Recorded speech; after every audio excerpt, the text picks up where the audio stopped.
سلامات كورات تخطاتلتي ياو حزي اب مقله ايربورت يزلخو معرفو نفرتي مقله يزلخو ياو ازم تريوم زلخوم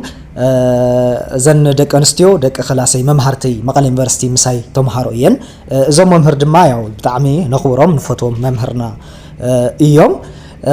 نا كورات تخطاتلتي وانا ملختي بطعمي قرتا خبلكم يمصي بتلي بوشت مسمر حتو حاتيتكم نيكم لسلكم يلز طفاخكم فيديوون زي سرح لكم بطعمي يقرتا قدمي حد ورحي يا بإثيوبيا درجه አዲስ አበባ ዝግበር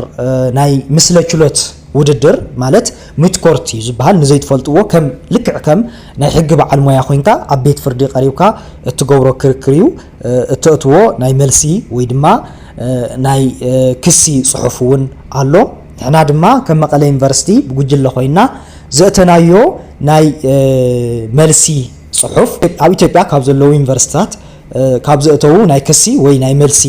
ጽሑፍ ካብ ዘእተው ናትና በመቀለ ዩኒቨርሲቲ ወኪልና ዘእተናዮ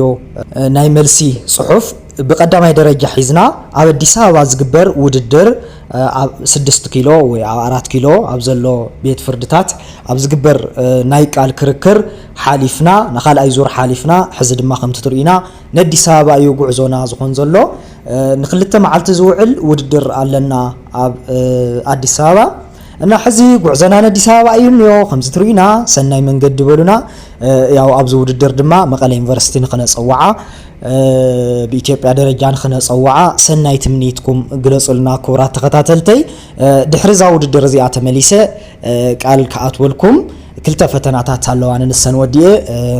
بدحريو زحاتتكم نحطاتكم اللي سالكم ايه فيديوهات ون كسرحلكم ايه ياو ملء بملء نواخم يخملس بتعمي قرتان زطف اخوكم ياو نسخم ون عدنا سلام تصنحنا بسلام صنحنا كورات تخاتلتي ابزز اللخمو سسنا ينعخم يخون تشاو دك عدي